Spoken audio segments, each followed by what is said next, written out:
तो हमें judicial system के रिफॉर्म के लिए भी और जो ये फॉल्स इम्प्लीकेशन है, और ये पहले छोटे-छोटे मदरसे के बच्चों को पकड़ा जाता था। उससे पहले कश्मीर के बच्चों को पकड़ लिया जाता था और पूरा हिंदुस्तान खामोशी सोचता था कि कश्मीर के में जो है वहाँ तो वो है ही जो है खाना तो कश्मीरी है तो उसने कहीं ना किया हो। फिर वो कश्मीरी बच्चे वो चूंकि वो दाढ़ी टोपी कुर्ता जो है वो पजामे में होते थे, वो चीज जो है वो धीरे धीरे फिर वो मदरसों को टारगेट किया गया, मदरसों के लड़कों को, कि फिर वो कोर्ट के अंदर कोर्ट के बाहर वो एक ऐसा हिंदू मुस्लिम का या मुस्लिम मुखालिफ जो है अगर दाढ़ी टोपी वाला मुलजिम है, या इस तरह के इल्जामात हैं। अब अगर वो मजहब का वो कर भी रहे थे, अगर प्रोपेगेशन में कह रहा हूँ कि for the sake of argument भी अगर हम कहें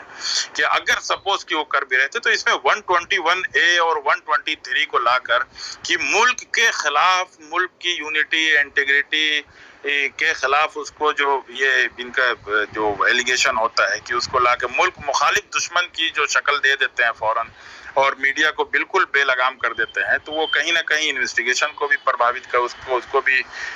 डिस्टर्ब करता है या उसके ऊपर असर डालता है। और साथ ही साथ जो है वो पूरी कम्युनिटी को, मतलब एक तो हुआ कि वो इंडिविजुअल एक्यूज्ड हुआ, उसके बाद जो है उसकी एक फैमिली हुई, लेकिन ये जिस तरह से टारगेट करते हैं, चाहे वो कोरोना के टाइम पर मौलाना साद साहब को किया हो, या फिर मौलाना उमर गौतम साहब को किया हो, या फिर अभी जो है वो कलीम सिद्दीकी साहब को किया जा रहा है, वो कहीं ना कहीं वो पूरी कम्युनिटी को एक बैक फुट पर लाके और उनको शक व शुबहात की उसमें डाल देना, और पूरी कम्युनिटी का बिल्कुल खामोश होके तमाशाई बन के देखते रहना, किसी भी तरह की जो है वो अब तक जो हमारे जिम्मेदार हैं उन लोगों की तरफ से जो है दूसरे या तीसरे दिन टूटे फूटे अल्फाज में से प्रेस रिलीज आ जाना या प्रेस कॉन्फ्रेंस जो है, मेरे ख्याल से ये चीज़ यहाँ पर कहनी बहुत ज़रूरी है कि हमारी जो प्रेस कॉन्फ्रेंस होती है वो जितना हमें नुकसान पहुँचा रही है शायद वो, क्योंकि हम प्रेस कॉन्फ्रेंस में अपनी सलाहियत को और अपनी मालूमात को और अपनी जो हमारे जो इंटेलेक्चुअल लेवल जो है उसको शो करने के लिए हम डिफेंस के जितने भी आर्गुमेंट्स होते हैं, जितने भी लेकुनाज होते हैं प्रोसिक्यूशन की स्टोरी में, उसकी पूरी कहानी में, उन सारे लेकुनाज को, लूफोल्स को हम अपनी प्रेस कॉन्फ्रेंस में वाही बटोरने के लिए और हमारा अच्छे से अच्छा स्टेटमेंट अखबारों में आए, मीडिया में आए, उसको बताने के लिए हम डिबेट में और अपने सबसे ज्यादा जो है ये कॉन्फ्रेंस का जो कल्चर है कि उस प्रेस कॉन्फ्रेंस में जाके हम पूरे अपने केस को जो है वो ओपन कर देते हैं। हमारे बहुत से एक्टिविस्ट या समझदार हमारे साथी हैं, वो पूरे केसेस को वो फेसबुक पर जो है वो लिख देते हैं, और उसका नुकसान ये होता है कि वो जो प्रोसिक्यूशन होता है वो उसको पूरी तरह से उसमें जो कमियां होती हैं, जो भी प्रोसीजरल लैप्सेस होते हैं, या जो उनकी स्टोरी में जो लेकुनाज होते हैं, या जो कंट्राडिक्शंस होते हैं, उन सारी चीज़ों को वो जब चार्जशीट आती है उसमें वो ठीक कर चुके होते हैं, और जब विटनेसेस को एक क्रॉस एग्जामिन करना होता है, जब उनकी टेस्टिमनी होती है, तो उस टाइम पर एक मतलब काफ़ी मुश्किल का सामना करना पड़ता है, क्योंकि पहले ही से बता दिया जाता है कि भाई ये इसकी जो एरिया है, या इसके जो चौहद्दी है, या इसके दाएं बाएं नॉर्थ वेस्ट जो है उसमें क्या चीज, साउथ में क्या क्या है, और किधर से मुलजिम भागता है सकता है, किधर से नहीं भाग सकता है, तो वो अपनी स्टोरी को उसी हिसाब से उसको जो है वो मॉडिफाई कर लेते हैं फाइनल उसमें, क्योंकि न्यूज़पेपर्स में आने वाली चीज कोर्ट में कोई उसकी अहमियत नहीं होती है। न्यूज़पेपर में चाहे जितनी चीजें आ जाए वो आपकी एक तरह से अगर कहा जाए कि पब्लिक अवेयरनेस का या सोशल मोबिलाइजेशन का काम तो कर सकती हैं, लेकिन वो कोर्ट में जो है वो उसकी कोई कानूनी अहमियत नहीं होती है, चाहे वो जितना भी मीडिया उसको कवर कर ले। तो हमें जुडिशियल सिस्टम के रिफॉर्म के लिए भी और जो ये फॉल्स इम्प्लीकेशन है, और ये पहले छोटे-छोटे मदरसे के बच्चों को पकड़ा जाता था, उससे पहले कश्मीर के बच्चों को पकड़ लिया जाता था और पूरा हिंदुस्तान खामोशी सोचता था कि कश्मीर के में जो है वहाँ तो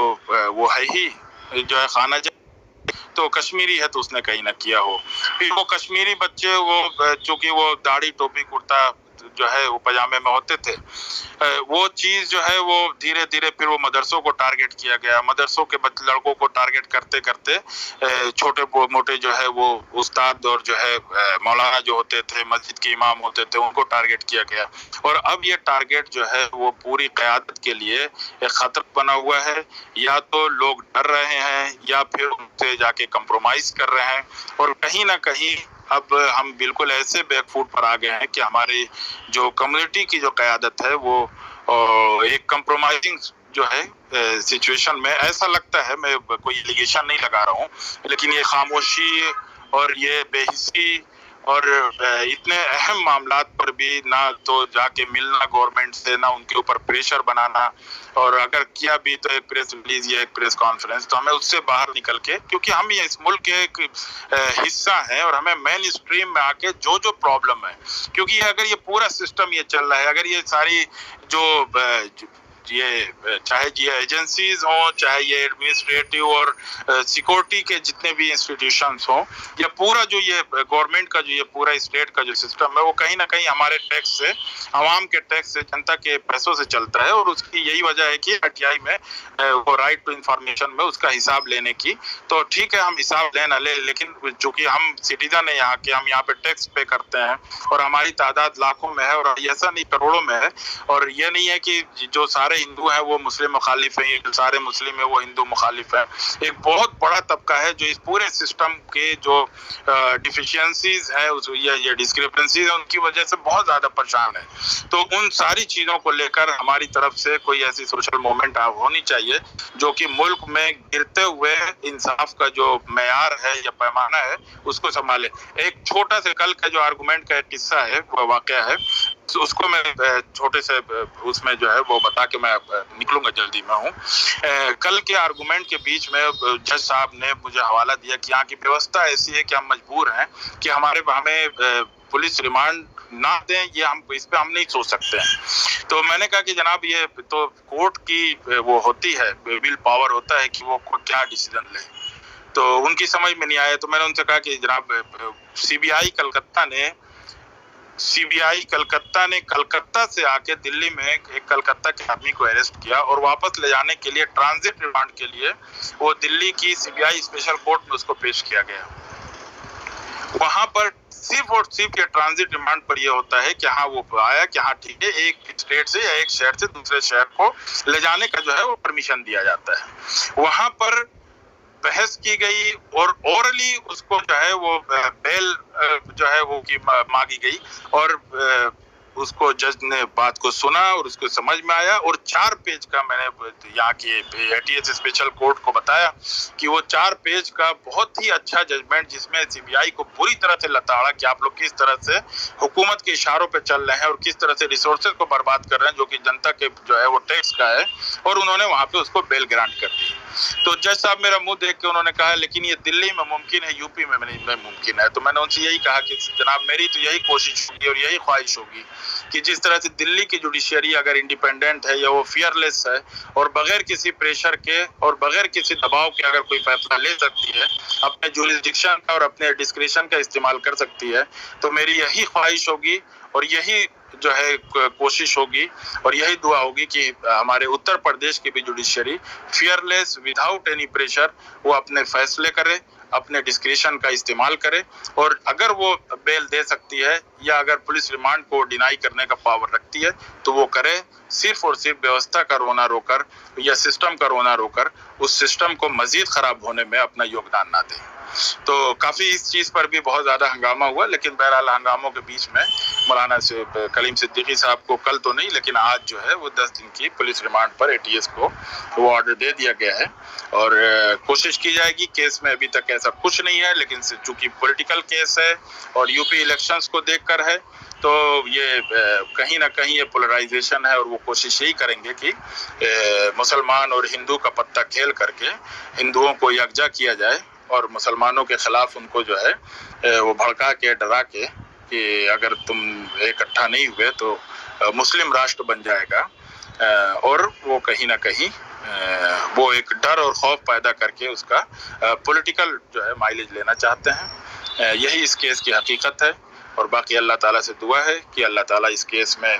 कोशिश करने की, मेहनत करने की, काम करने की हमें तौफीक दे और हम ईमानदारी से मौलाना को और जो दूसरे बेगुनाह जो है, जो स्टेट के जो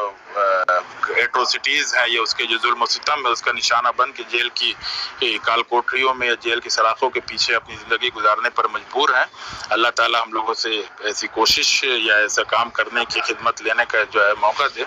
कि उन लोगों तक के इंसाफ पहुंचाने या उनको जेल से बाहर लाने में हम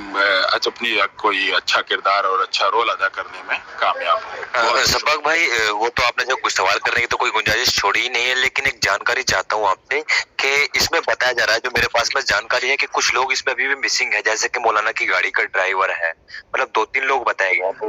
जी, उसमें मौलाना के साथ 4 लोगों को गिरफ्तार किया गया, मतलब वहां से किडनैप किया गया था, जिसे हम इलीगल डिटेंशन कह सकते हैं, किडनैप कह सकते हैं, और अभी तक उसकी जो है वो अरेस्टिंग नहीं वो की गई है। तो एक तो यह है कि यूपी में होता है,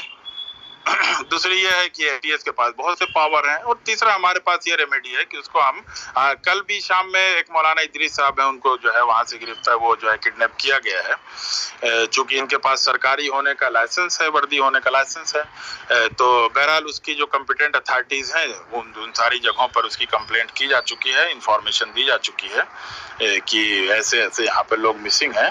और कोशिश की जाएगी कि उनको जो है वो इंसाफ मिले। अभी तक कोर्ट में उसको पेश नहीं किया गया है, तो वो तो होता है, यूपी है। शुक्रिया सबक भाई, शायद आपको जानना होगा। शुक्रिया बेतवे जी, बहुत बहुत शुक्रिया अबू बकर सबक साहब। वैसे मैं जाते मैं बस एक बात ये कहता जाऊं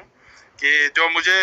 पार्टिसिपेंट्स जो लिसनर्स दिख रहे हैं उनमें कई लोग ऐसे हैं जो यूपी की जेल और यूपी के जुडिशियल सिस्टम का मुझसे भी बहुत ज़्यादा अच्छी तरह से बता सकते हैं। ख़ासतौर से लखनऊ जेल और लखनऊ कोर्ट के बारे में हमारे काका भी इस वक्त मौजूद दिखाई दे रहे हैं, और जाकिर भाई तो हमारे पुराने वो हैं ही जो अपने तजुर्बात जो है वो शेयर करते रहे। बहुत भाई, अगर आपके पास वक्त हो तो मेरा भी एक छोटा सा सवाल था इसी में,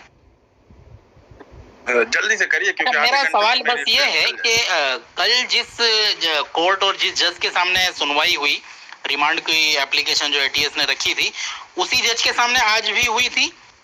ये। जी, वो यहाँ का एटीएस स्पेशल कोर्ट है, एक नोटिफाइड कोर्ट है।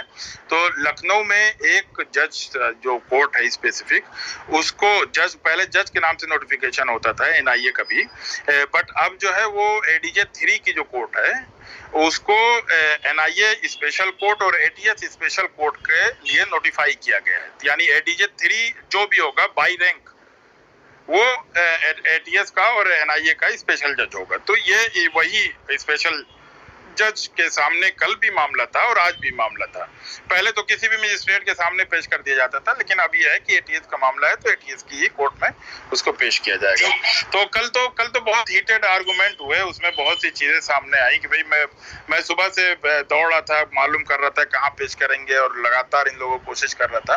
तो लेकिन इनकी पूरी, मैं बिल्कुल लास्ट मोमेंट पर उस कोर्ट में पहुंचा जिसमें इन लोगों ने पेश किया, और मेरे खड़े होते ही इन लोगों ने ऑब्जेक्शन भी शुरू कर दिया कि जो है नहीं, उस दूसरे वकील का वकालतनामा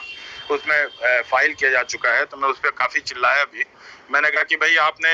हमारे मुवक्किल को 64-65 साल के बुजुर्ग आदमी को, बीमार आदमी को आपने उठाया वहां से रास्ता चलते हुए रात के अंधेरे में, आपने ना तो उनको रीजंस बताए कि आप किन रीजंस और किन ग्राउंड्स पे उनको अरेस्ट कर रहे हैं, ना अरेस्ट मेमो बनाया, ना आपने एफआईआर की कॉपी दी, ना केस के फैक्ट्स बताए, ना आपने फैमिली को इन्फॉर्म किया, ना फैमिली से बात करने दी। और अब जबकि कोर्ट के अंदर आए हैं तो क्या पॉइंट जो डिफेंस काउंसिल होगा वो भी क्या एटीएस और प्रोसिक्यूशन डिसाइड करेगा कि किसका वकालतनामा मुवक्किल साइन करेगा, किसका नहीं करेगा। आप यकीन मानिए यहाँ पर इतनी परेशानी, इतने चैलेंजेस का सामना करना पड़ रहा है।